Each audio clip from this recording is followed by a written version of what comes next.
Hi, this is Sunny and Thomas for our podcast, Living with Sunny. I want to welcome our guest today, Paula Petry. Dr. Paula Petry is, I had a chance to talk to her yesterday a little bit, and what a phenomenal person she is. She has been dealt with some hard knocks of life, how she confronted them, how she navigated them, how she dealt with them, and how she evolved her spirituality, her state of being as a result of her life and what life gave her. And I think she's got a story to tell. She's got a story to share with humanity. And I'm having the privilege today of talking to her. Paula, welcome to Living with Sunny. Thank you so much, Sunny. It's wonderful being here. Thank you. So, Paula, I will first dive into uh, your life. Um, there was a curveball nobody ever wants anybody to experience in life, and you did that with your daughter. Mm-hmm. Can you please share that part of your life with us? Yeah, I speak in honor of my daughter and all children with disabilities in this, all families. It was a very challenging life, and I've equated it though to the hero's journey, which I learned about much later in my life as I evolved and became more studious, more academic. And in that, we are called to adventure. And I believe all women, particularly women with motherhood, are called to an adventure. And in our case, in an adventure is that you enter into an unknown world, and you don't know what that's going to bring you. You have a lot of expectations, right? And you're kind of expecting them to be fulfilled. And but you really don't know. It's unknown territory. And in our case, my daughter Alexandra was born in the Dominican Republic. It was 1984. We were there because of my husband's work in the banking industry and in the DR. And the circumstances of healthcare were suboptimal, right? I mean, unbelievably. And we really had the choice, Sunny, to whether or not to take our daughter home from the hospital or not. And in that, a lot of havoc broke out. I mean, a lot of things happened in that time of indecision. And reading about the hero's journey, the call to adventure, often the adventure, right? The hero hesitates, like, oh, I don't maybe this isn't what I thought. This isn't what I thought it was going to be, right? And so I had read all the books on having an intelligent child, by the way. And my daughter was born with myelomeningocele, which is a spina bifida, and I would say is one of the most difficult disabilities. And she wasn't the prognosis wasn't even accurate for 1984. But we made that tough decision, to take the risk of loving,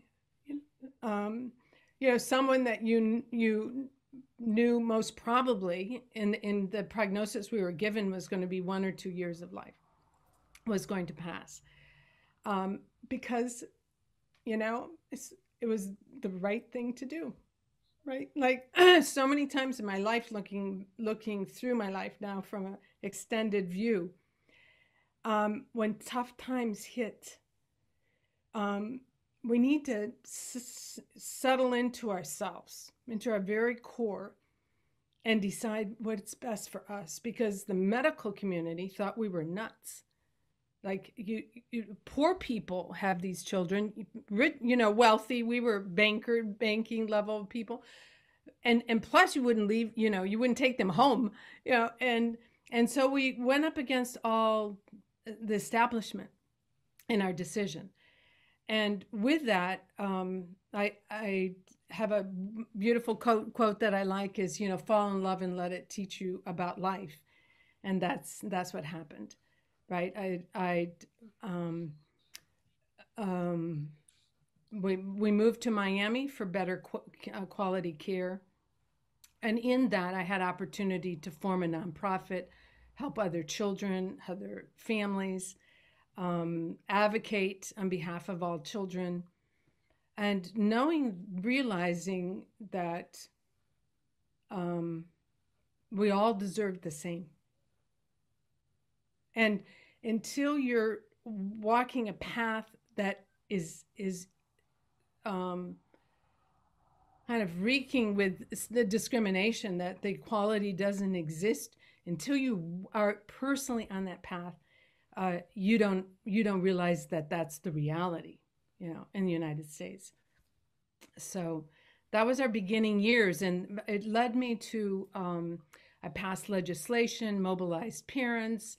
We were the tiger moms at the Capitol, and with that opened up an opportunity to work at the medical school, and they created a position that would be to bring the heart and of parenting a child with a disability into the medical school, and to develop training curriculum. I ended up, being promoted and was director of training for this child development center that was funded, continually funded through the Kennedy administration back with the 60s with the Kennedy's daughter, Rose Kennedy. And the Kennedys have done so much for disability. And there I was for 12 years. And in that time, my daughter did pass away. Oh. Yeah. So Paula, you made a very profound and strong statement saying, fall in love and learn how to live. And this experience, of course, this statement came out of that experience. And I think I won't be remiss if I say it repurposed you for your life. That experience, that tragedy, repurposed you in your life. I want to hear that. How did you got repurposed? And the statement itself, because when you fall in love, you become vulnerable. You expose your vulnerabilities. You let your guard down. You become authentic. I don't think there's anything more beautiful than that. If that is the consequence of falling in love, because it makes you human, makes us, connects humanity. I think love connects humanity. It is the biggest binding force. I want to hear about that from you. Please share with us.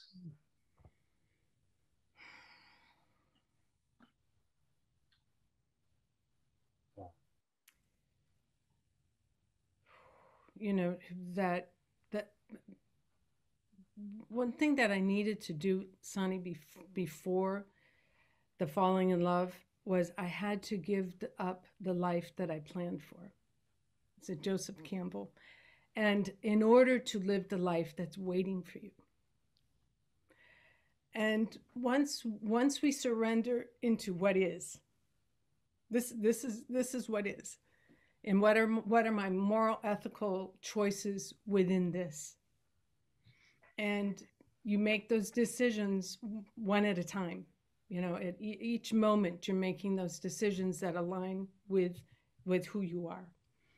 And in discovering that, for me, my life, the life I planned for, was this marrying a very tall, handsome Latin man who was going to whisk me around the world, and I was to have a jet set life, right? So that was the life. It was what's in all of our fairy tale minds, right? So then it's like it was just the opposite, right? But I had to give up that fantasy, right, to be able to then live the life that what I was meant. I believe in fate, right? Those things that are fated for you. It's part of your destiny. Because then I became, instead of who I would have been, I don't think I would have been much, right? It's that life of kind of dependency and a codependent life. I think that would have been if I looked back, I think it would have been this codependency life, and one that was fed by material goods. and thank gosh, right? So I'm so thankful for my daughter because that life was not to be mine. And I came in to be of service, right? So my calling is to be of service, and that's the calling. James Hillman's wonderful book on the soul's code talks about it being our acorn, and what is the acorn within us, and the discovering of that, the core essence of who we are. And he says that the invisible, which is like our invisible, the calling is invisible. I didn't know it was there within me. There's no doubt about that, right? I was the invisible is, the calling itself is invisible. But what is visible, what we think it is, feels like defeats, feels like a loss. So my loss of the fantasy, right, was no loss at all, because it was an illusion in the beginning. So I think what helps me, and it can help others, is really to look at what illusions we're living. And we're living them for ourselves, and then also painfully we live illusions for our children, and they get very confused, right? Because they don't get a chance of developing and discovering their own acorn. So falling in love is something that happens very naturally. I actually was, someone pointed that out to me after actually my daughter passed away, and it was in a Department of Education at the national level meeting. And I didn't mention too much my daughter, and this person commented afterwards, and he goes, "Where was your daughter in your story?" And I didn't mention it. And he goes, "Because she was the love of your life." So what it is about falling in love and let it teach you about life is living your dream, living your passion, living your joy, and finding that, what's your acorn, living it through. And in that, Sunny, we always hit our glass ceilings, right? We don't know where our glass ceilings are, but we run into them because we're passionate about something and we want to achieve it, but it's not happening. We get defeated, but it's our own shadow. It's our own shadow that's getting in our way, our own set of limiting beliefs. They're always there. And so we break through a glass ceiling, and then there's another one, and oh, there we go again, there's another one.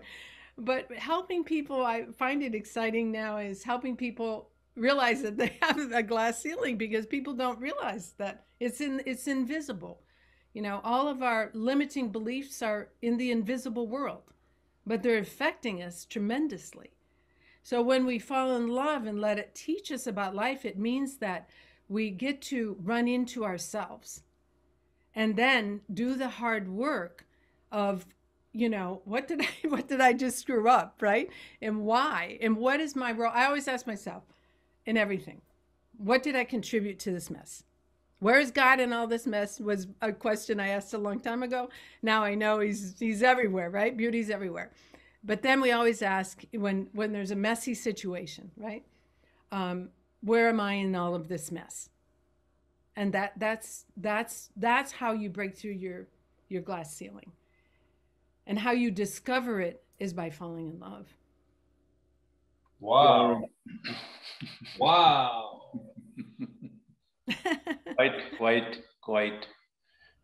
Quite marvelous, quite beautiful. Paula, your life experiences and your living culminated in a book. Yes. Share with us, that experience, and what did you want the book Life Goes On to convey to people?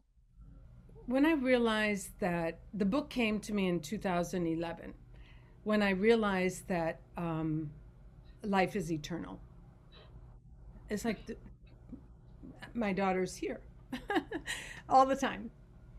And it was like, oh, I want to tell everybody about this reality, because it was transformative to me. And I had done a lot of work. I mean, I was 4 years in analysis on the couch. I mean, I was five. Like, they kicked me out, It's like, Luckily, my therapist moved out of Miami.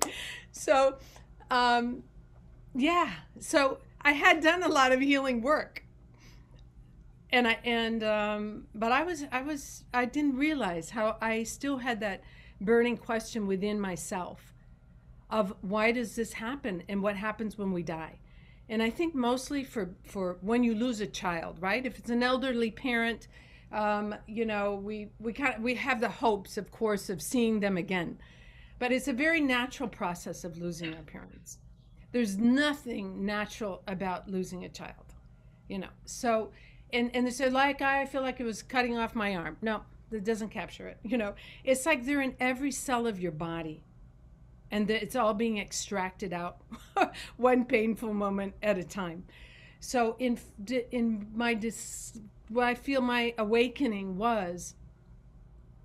is that life is eternal, and my daughter's here, and I have had many powerful experiences with my daughter that affirmed that reality.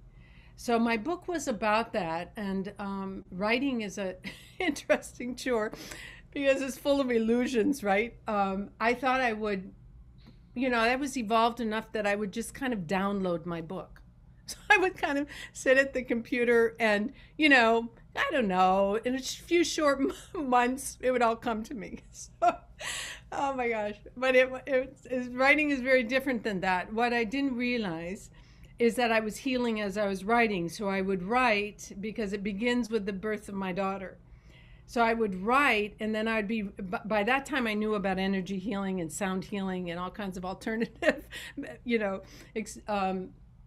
ways of coming back into a state of homeostasis. And I would run off and get another healing, another extraction, and removing grief and working through grief. And then I would sit down and I would write some more. So the writing of it was the healing journey, right? It was part of it. The boon that comes from the hero's journey is at the very end. And I think for me, there's that was the boon, the really beautiful awakening of feeling this joy and wonder and being able then to give back, Yeah. I have so many more questions. If people out there, I think they'll have two questions. One is, what is Paula doing now? Number one, they want to know, what are you up to now?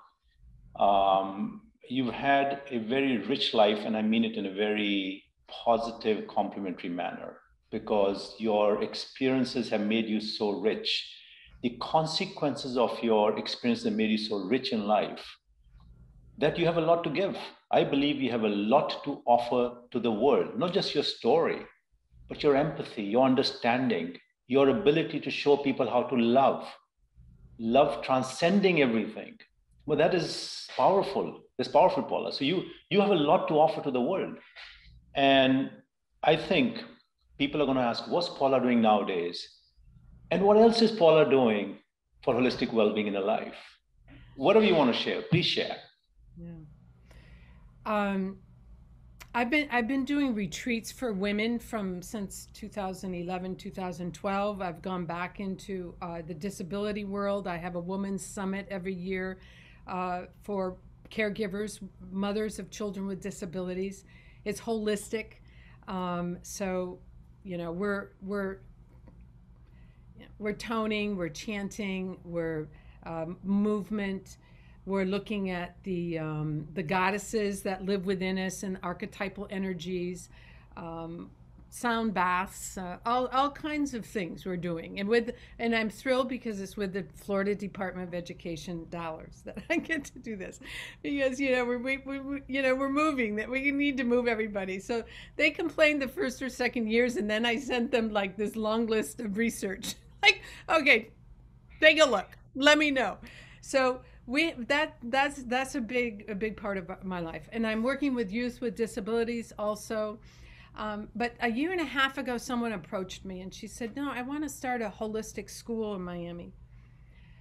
So I formed my a company named after my daughter. It was like I founded Parent to Parent of Miami, and it still serves 5,000 families every year, but it doesn't represent who I've become. So I wanted an effort, a company that represented me. So it's Alexis Holistic Learning. So I helped the school develop this a holistic model and curriculum. And so I piloted it with the students all last year. Over COVID, it was an ideal time. A few students that were in the new school, but also an after school. So we had teenagers and young adults.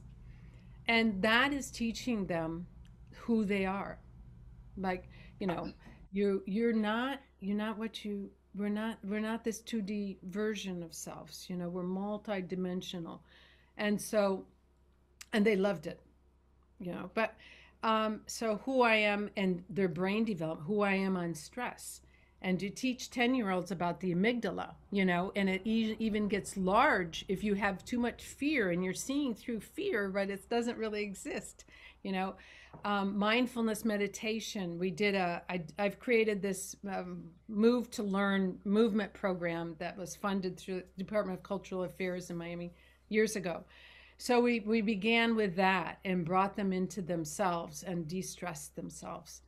And people commented to me about every time I talked about it, I lit up, and I would take pictures of the Zoom meetings with permission and show friends, and they're like, "Do you see you?" You know, because the body tells us, right? If we watch the body of people and become body awareness of ourselves and others, we know what's going on.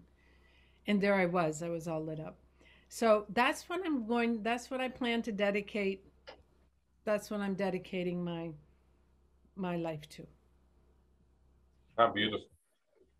So we can fine tune things for children who have so much anxiety now. And when I teach the auric field, and we're all united in the unified field, and that's why we can feel other people's energies. Because what I'm finding, Sonny and Thomas, is that kids are coming in different. They're coming in more awakened. And I learned that at 12 years at the medical school. I learned all kinds of, every Friday we'd have some lecture of some sorts that I had to coordinate, put together. And I can remember the pediatrician asking the psychologist, is it true that every generation children come in with a higher IQ? And so there it is. But now they're coming in more sensitive, more awake. So they're more open. It was amazingly open to the teaching. You know, so I love to tell the story of the boy who's 10, and he was the enthusiast, right? You always love the enthusiast in your class. And so I knew his mother, so she would text me every now and then. I say, "Oh, how's he doing?" You know, feedback. And so the Miami traffic is horrendous if you've been in Miami. And she missed she had to stop at the stoplight, right? She missed her time, and oh my God, and they were all in a hurry. And so there he is in the back seat going, "Mom, I think we need to take meditation classes together. I think, you know, we need to go together. I mean, chill, you know, this isn't, you're making way too big of a deal for this, you know." And then the day that I taught earthing, because I feel that a way to, the efficiency has always been my efficiency and accountability. That's always been my truth. I've always walked with that, because we're in a crisis now. There's even something called eco grief that I'm going to teach about in a few Yes, months. there is. Yes. Yes, there is. Yeah, they talk about it in a new book called Planet Grief. Yeah, I've seen that. Yeah, I'm new to it, so I'm reading about it, and so I'm teaching that. I feel that bringing the kids in through the love of nature, through nature, is a way to connect, and then have a generation that's raised that is really going to seek serious solutions for our planet. So I teach earthing, and he ran out the door. His mother told me that he got off the Zoom call, ran out the front door, tore his shirt off, and laid flat on the earth. That was the assignment. I said just 20 minutes of your feet, but he was like, I'm all in. So we because the goal is to bring our bodies back to homeostasis. No part of ourselves like to be out of whack. And the whole world's out of whack right now, right? So I just so appreciate everything about Round Glass and helping coming back into that aligned place. Paula, yeah, that world that's out of whack. You mentioned returning to our bodies. You mentioned that we're all living in our minds. Sunny and I have had 50 years of technology. We've grown up with technology. We've worked in technology. We've created our wealth through technology. We've ended up in this world where we're all in our minds now, as you describe it, living in our minds. Massive anxiety in the generation behind us, arguably caused by the technology. And then you talk about this new generation of kids who are more connected with themselves, their bodies, they're more empathetic, they're empaths themselves, this sort of generation of empaths that are being born now, and Japanese refer to the empathy economy. How would you describe the profile of the new generation of kids? How would you, I don't want to say the word label, but how would you describe it to others? Because I see that in the kids when I go into schools and universities with Penny. And they are different, but it's very hard to describe what that difference is. Yeah. There's a beautiful documentary called The Sensitive, and it's by a psychologist, is the primary narrator, has written many books, and it captures the group of children, because there's many things going on in schools today, but for those children who's have their, we call in terms of their auric field is so open that there's no natural boundary between self and other. And we had one of those children in our program, and I intervened with the family, and we looked at the documentary, Coming to a Better Understanding. She would have complete meltdown going downtown Miami and seeing the homeless. Meltdown, like on the cement meltdown, sidewalk meltdown. She couldn't. The psyche is different, it's needing and desiring this equilibrium, and this, what we're made to create, right, is this beauty and love and interconnectedness in the world. So I believe children are coming in today showing us how far we are from that, you know, and parents are very confused, right? They were, she got all kinds of discipline, and of course her brother and sister were upset because she ruined every outing. I said, it's so significant. If you're going to go downtown Miami, you need to make arrangements that she doesn't go with you. It's not manipulation, right? It's not a manipulative behavior. So the sensitives are coming in, to teach us. There are two things, when Paula was talking, two things came to my mind. One was that I feel that children are the best teachers. When we facilitate the growth and learning of our children, we are in fact facilitating our own growth as adults. And so to be in service of facilitating the growth of our children, we are doing ourselves a favor, not the children any favors. And, listening to Paula, the phrase that comes to me, or the thought that comes to me that I want to share with our audience is that, Paula's story is a story of holistic well-being, and Paula is holistic well-being. Yes.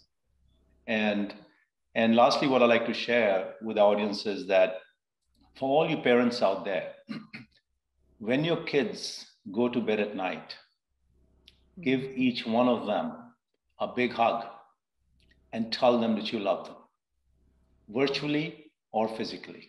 And when they get up in the morning, you give them another tight hug, each one of them, and look into their eyes and tell them you love them. That's my ask and call to action for our audience. Please do that. Paula, it's a treat, it's a privilege to have you on Living with Sunny. Your story is absolutely, the only word that comes to mind is beautiful. It's a beautiful story. Thanks for sharing that with us. I look forward to seeing you again because I have so many other things I love to discuss with you. I have so many other questions I love to discuss with you and have a conversation with you. So I look forward to seeing you again, but what an honor and thank you again. Beautiful. Thank you so much. Beautiful work. Thank you. Thank you, Paula. Thank you.